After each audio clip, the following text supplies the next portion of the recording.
জন্মদিনে দুপুরবেলা এত রকমের আয়োজন ছিল। খাওয়া দাওয়া করে আসার পরে দেখি সবাই একসাথে বেলুন ফুলাচ্ছে।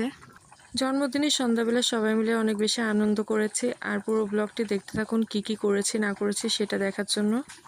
সবার সাথে বসে বসে দাদা বাপ্পা এরাও বেলুন ফুলাচ্ছিল, আমার তো দেখে বেশ ভালো লেগেছে। সবটা সাজানো হয়ে গেছে আর পুরোটাই দাদা বৌদি এরা সবাই মিলে করেছে। দুপুরে তো এত কিছু রান্না হয়েছিল, আবার তার সাথে রাত্রেবেলা বিরিয়ানি রান্না করা হবে। তার জন্য মাংসটাকে ম্যারিনেশন করে রেখে দেওয়া হচ্ছিল। আর এখানে জন্মদিন করলে সবাই মিলে আশীর্বাদ করে জন্মদিন করার আগে, মানে কেক কাটার আগে।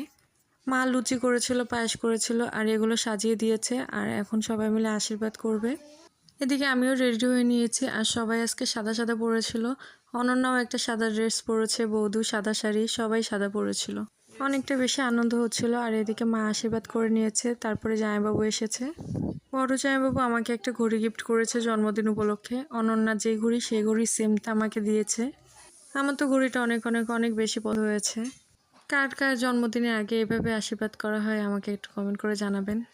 যখন শ্বশুরবাড়িতে থাকি তখন তো এভাবে আশীর্বাদ করাটা হয় না, মানে আমাদের পায়েস খাওয়ানোর নিয়ম নাই এজন্য।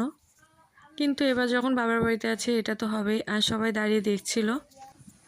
শ্বশুর বাড়িতে থাকলে শুধু কেক কাটা হয় আর খাওয়া দাওয়া করা হয়, আর এখানে তো এক্সট্রা আশীর্বাদ পেয়ে গেলাম। বাপ্পা তো আগের দিন মেজদিদের বাসায় গেছিলো, কিন্তু আস্তে আস্তে অনেক রাত হয়ে গেছিলো, প্রায় 11টা বেজে গেছিলো। তারপরেও আসছে ওরা, শুধুমাত্র আমার জন্মদিন এই জন্যই ওটা চলে এসেছিলো, নাহলে ওই দিনকে আর আসতো না, পরের দিন আসতো। সবার আশীর্বাদ করা হয়ে গেছে, এবার এসছে কেক কাটার জন্য এই রুমে। কেক কাটার আগে বাপ্পা আমাকে একটা গিফট দিল, আর আমি তো ভাবতেই পারিনি যে ও আমার জন্য একটা গিফট আনবে। কেননা গিফট কেনার আগেই আমাকে টাকা পাঠিয়ে দিয়েছিল, বলেছিল যে তোমার যেটা পছন্দ হয় সেটা কিনে নিও।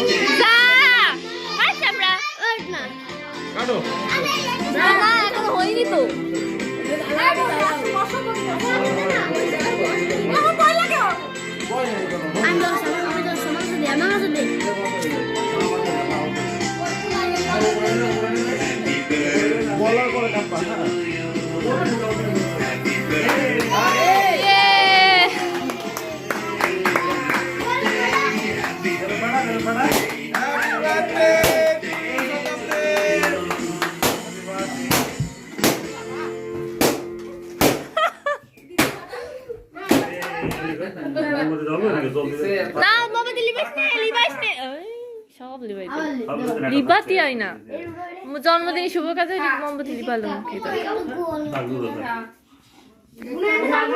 জন্মদিন তো সবাই অনেক বেশি আনন্দ করলাম। আপনাদের ব্লগটি কেমন লাগলো অবশ্যই কমেন্ট করে জানাবেন। ভালো লাগলে একটা লাইক কমেন্ট শেয়ার দিতে বলবেন না।